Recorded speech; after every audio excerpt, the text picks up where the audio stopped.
Hello friends, मैं आकर्षण गुप्ता आप सबका हिमाचल सारथी की ऑनलाइन क्लासेस में स्वागत करता हूं। तो आज हम डिस्कस करेंगे हिमाचल प्रदेश के इकोनॉमिक सर्वे के चौथे चैप्टर के बारे में, जिसका नाम है the scientific research and innovation. यानी कि आज हम जानेंगे कि भारत ही नहीं पूरा हिमाचल प्रदेश अपनी जीडीपी का कितना हिस्सा रिसर्च और इनोवेशन में खर्च करता है। अब इसकी इंपॉर्टेंस हमें तब पता लगी जब आपकी 2019 में आपका कोविड आया और हमें पता चला कि अगर कोविड से लड़ने के लिए हमें रिसर्च और इनोवेशन में भी बहुत ज़्यादा इन्वेस्टमेंट करने की ज़रूरत है। तो आइए इस चैप्टर के बारे में डिटेल में डिस्कस करते हैं। पर आगे बढ़ने से पहले हम एक बार चेक कर लेते हैं कि इस चैप्टर के हम कौन कौन से मुख्य हाइलाइट्स के बारे में पढ़ने वाले।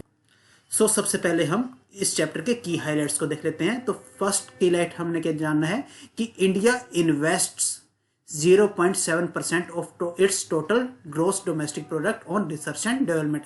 यानी कि भारत अपनी जीडीपी का 0.7% हिस्सा किस पर खर्च करता है, आपके रिसर्च एंड डेवलपमेंट, जो कि बहुत ही कम है।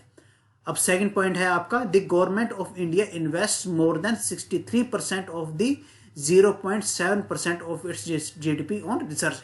यानी कि 0.7% का 63% हिस्सा किस में खर्च किया जाता है, आपका रिसर्च में।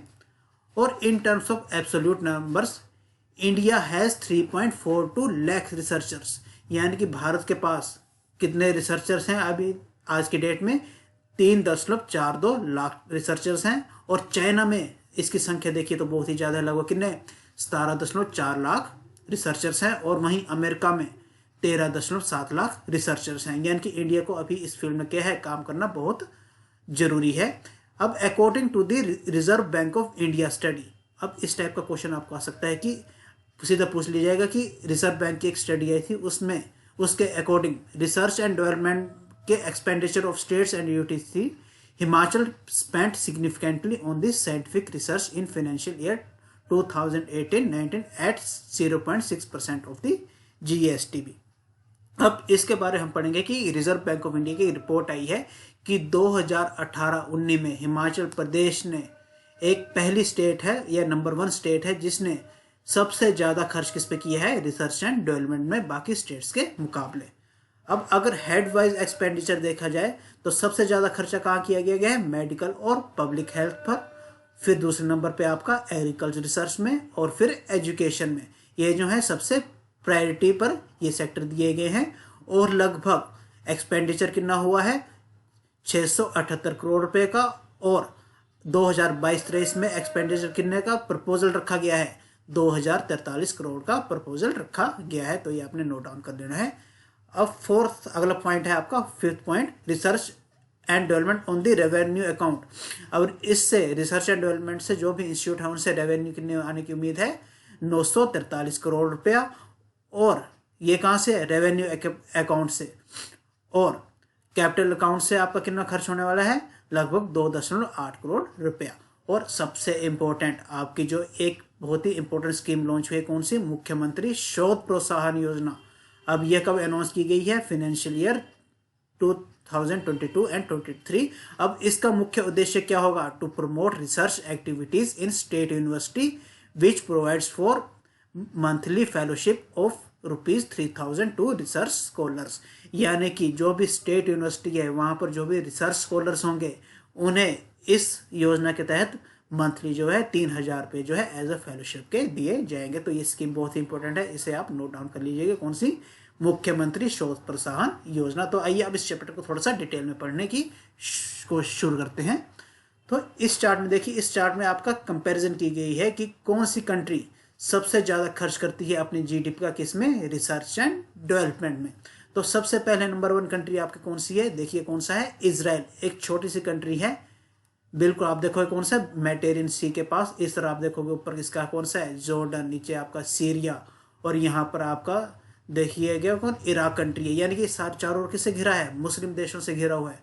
फिर भी सारे मुस्लिम देश जो हैं इस छोटी सी कंट्री से डरते हैं, क्योंकि इन्होंने अपनी रिसर्च एंड डेवलपमेंट में सबसे ज़्यादा खर्चा किया। और यह डाटा आप यहाँ पर देख सकते हैं कि इजराइल अपनी जीडीपी का 4.94% किस पर खर्च करता है, आपका केवल रिसर्च एंड डेवलपमेंट में खर्च करता है।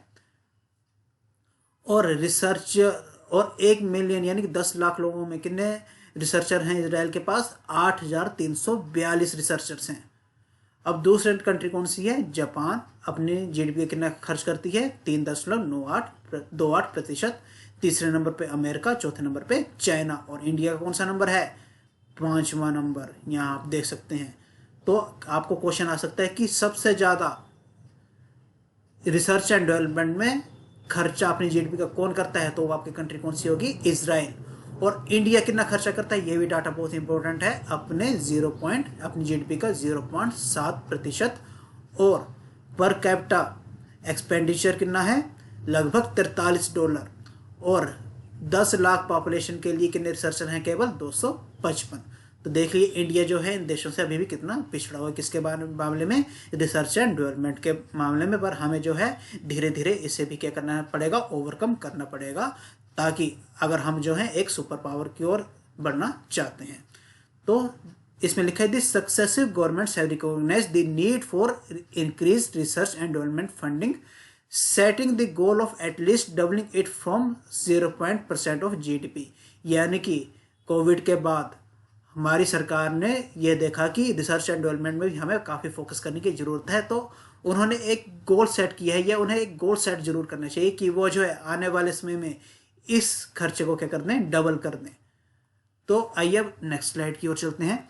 अब देखते हैं कि हिमाचल प्रदेश में मेन रिसर्च एंड इनोवेशन के इंस्टीट्यूशन कौन कौन से हैं। तो एक तो आपको ये सारे इंस्टीट्यूशन याद रखने, जैसे आपका हिमाचल प्रदेश यूनिवर्सिटी कहाँ पर है? आपकी शिमला में। इंदिरा गांधी मेडिकल कॉलेज कहाँ पर है? शिमला में। डेंटल कॉलेज कहाँ है? शिमला में। Institute of Himalayan bio resource technology कहाँ पर है? पालमपुर में। आपको ये पता होना चाहिए, जैसे आपको क्वेश्चन आ जाए कि institute of Himalayan bio resource technology कहाँ पर है, तो आपका आंसर हो जाएगा पालमपुर में। अब हिमालयन फॉरेस्ट रिसर्च इंस्टीट्यूट कहाँ पर है? शिमला में। Govind Ballabh Pant Institute of Himalayan Air Environment and Development कहाँ पे है? कुल्लू में। National Bureau of Plants Genetic Resources कहाँ पर है? शिमला में। सेंट्रल पोटैटो रिसर्च इंस्टीट्यूट कहाँ पर है? शिमला में। Indian institute of Himalayan study कहाँ पर है? शिमला में। Institute of biotech and environment science कहाँ पर है? हमीरपुर में। एनर्जी एंड रिसोर्स इंस्टीट्यूट कहाँ पर है? आपका न्यू दिल्ली में। सेंट्रल रिसर्च इंस्टीट्यूट कहाँ पर है? आपका सोलन में। तो जैसे आपका एनआईटी कहाँ पर है? हमीरपुर में। आईआईएम कहाँ पर है? आपका सिरमौर में। तो इन इंस्टीट्यूट्स के बारे में आपको पता होना चाहिए कौन सा इंस्टीट्यूट कहाँ पर किस प्लेस में स्थित है। आपसे इस बारे में कई बार क्वेश्चन आ जाता है। तो आइए अब आगे देखते हैं कि एक मैंने आपको अभी पीछे डिस्कस किया कि आरबीआई की एक रिपोर्ट आई थी। So as per this study of Reserve bank of India regarding research and development expenditure of the states and UTs, यानी कि राज्य अपने जीडीपी का कितना खर्च कर रहे हैं किसमें? रिसर्च एंड डेवलपमेंट में। और ये डाटा कौन सा है? 2018-19 का। तो इसमें देखिए आप हिमाचल प्रदेश कहां पर आ रहा है? टॉप में, यानी कि अपनी जीडीपी का 0.6% हिस्सा किसने खर्च किया है? हिमाचल ने। और यह नंबर 1 स्टेट है, किसी भी स्टेट ने इतना ज़्यादा खर्च नहीं किया है। तो आपको हिमाचल के बारे में प्राउड फील होना चाहिए। और अगर एवरेज देखी जाए तो आपको कितनी निकल के आ रही है रिसर्च एंड डेवलपमेंट में? 0.2%। तो आपको मेन डाटा कौन से याद रखना है? एक तो आपको ये वाला कि हिमाचल में 2018-19 में कितना अपनी जीडीपी का प्रतिशत हिस्सा खर्च किया है? 0.6%। और एवरेज कितना है? 0.2%। तो ये दो डाटा आपने जो है याद कर लेने हैं, कॉपी में नोट डाउन कर लेने हैं। अब अगली स्लाइड पर आ रहे हैं कि हिमाचल प्रदेश स्टेट ने जो है डिपार्टमेंट वाइज कितना खर्चा किया है। और ये डाटा किस में है? लैक्स में है। तो देखिए 2020-21 में अब जनरल एडमिनिस्ट्रेशन डिपार्टमेंट इतना लाख खर्चा किया, 2022-23 में इतना लाख खर्चा किया। पर आपको मेन डाटा कौन सा है? आपको ये वाला डाटा कि 2021-22 में कितने लाख खर्चा किया था? 89,049 लाख। और 2022-23 में 94,615 लाख रुपया। तो ये डाटा आपने नोट डाउन कर लेना है कि हिमाचल ने कितना खर्चा किया है अपनी जीडीपी का 2021-22 और 2022-23 के फाइनेंशियल ईयर में। तो आइए अब नेक्स्ट स्लाइड में आते हैं कि research and expenditure on revenue account और कैपिटल अकाउंट। अब जब भी आप बजट पढ़ोगे तो आपको हमेशा पता होना चाहिए कि दो तरह के खाते होते हैं। एक होता है आपका रेवेन्यू अकाउंट, एक होता है कैपिटल अकाउंट। और हिंदी वाले बोले तो रेवेन्यू अकाउंट को बोला जाता है राजस्व खाता और कैपिटल अकाउंट को बोला जाता है पूंजी खाता। अब रेवेन्यू अकाउंट में उस चीज का लेखा जोखा होता है कि जो क्या है शॉर्ट टर्म के लिए जो पैसा आ रहा है जा रहा है, थोड़े टाइम के लिए खर्च हो रहा है, यानी कि आप उसमें कोई कैपिटल नहीं, यानी कि कोई उस किसी पूंजी में निवेश नहीं कर रहे, वो रेवेन्यू खाते में आपका पैसा आ रहा है और पैसा चले जा रहा है। और कैपिटल अकाउंट क्या होता है, कोई भी लंबे अवधि के लिए, जैसे आप कोई भी लॉन्ग टर्म इन्वेस्टमेंट करते हो, कोई स्कूल बनाते हो, कोई आप हॉस्पिटल बनाते हो, कोई आप सड़कें बनाते हो, और कैपिटल इन्वेस्ट करके आपको जो है कोई पैसा आ रहा है, लंबे समय के लिए आपके पास पैसा आ रहा है, वो किस में आएगा, आपका कैपिटल अकाउंट में। सो अब इसमें क्या लिखा है कि expenditure is classified either as a revenue expenditure और कैपिटल एक्सपेंडिचर, यानी कि खर्चा भी आपका कैसा होगा, रेवेन्यू एक्सपेंडिचर यानी कि राजस्व व्यय, यानी कि जो खर्चा क्या हो रहा है थोड़े समय के लिए आपका क्या हो रहा है आ रहा है और एकदम चला जा रहा है। और कैपिटल एक्सपेंडिचर क्या होगा, आप धीरे धीरे के लॉन्ग टर्म के लिए खर्चा कर रहे हो। तो revenue expenditure is usually emitted and counted, large part of the revenue expenditure is incurred in salaries. अब सबसे ज़्यादा लार्ज अमाउंट ऑफ आपका रेवेन्यू एक्सपेंडिचर या राजस्व व्यय कहाँ पर खर्च हो जाता है, आपका सैलरीज में, पेंशन में। अब कोई लोन लिया है उसका क्या है, ब्याज चुकाना है, इंटरेस्ट पेमेंट्स में, मेंटेनेंस में और सब्सिडीज में। और कैपिटल एक्सपेंडिचर किस में इनकर होता है, आपका कोई कैपिटल एसेट बनाना है, आपने कोई हॉस्पिटल बनाना है, कोई मशीनें लेनी है, तो उसमें क्या होता है, आपका कैपिटल एक्सपेंडिचर होता है। अब रिसर्च एंड डेवलपमेंट में राजस्व खाते में सेंट्रल स्पॉन्सर्ड स्कीम से कितना पैसा आया, 94,331 लाख रुपया, और कैपिटल अकाउंट में कितना, 284 लाख रुपया। तो ये आपने नोट डाउन कर लेना, एक ये वाली फिगर और एक आपकी ये वाली फिगर। अब यहाँ इस डायग्राम में भी ये वाली फिगर शो की हुई है। अब इसमें क्या लिखा है, जो ग्रीन के शो कर रहा है आपका research and development expenditure on revenue account, ये वाला किस में है कि एक्सपेंडिचर कितना हुआ है आपका रेवेन्यू अकाउंट में, किसमें, रिसर्च एंड डेवलपमेंट में। और ये किसमें है टर्म आपकी लैक्स में। और ये किसमें बता रहा है, कैपिटल खाते में या पूंजी खाते में कितना खर्च हुआ है, 284 लाख रुपया। तो ये आपने नोट डाउन कर लेना है। अब अगली स्लाइड आ रही है कि research development expenditure as percentage to GSDP and total expenditure. अब यहाँ पर आप देखिए तो ये आपकी येलोइश लाइन किसमें क्या शो कर रही है, research and development expenditure on an percentage of total budgetary expenditure, यानी टोटल बजट का, हिमाचल प्रदेश के टोटल बजट का कितना प्रतिशत हमने खर्च किया है किसमें, रिसर्च एंड डेवलपमेंट में। तो आप देखिएगा कि 2020-21 में कितना था ये आपका 1.6%, और 2021-22 में कितना आया है ये 1.8%, और 2022-23 में भी कितना है 1.8%। और ब्लू लाइन आपका ये ब्लू ग्राफ क्या शो कर रहा है कि हिमाचल प्रदेश ने अपने जीडीपी का कितना प्रतिशत खर्चा किया है। तो देखिए 2020-21 में भी 0.5%, 2021-22 में भी 0.5% और 2022-23 में भी 0.5%। तो ये आपने फिगर याद कर लेनी है।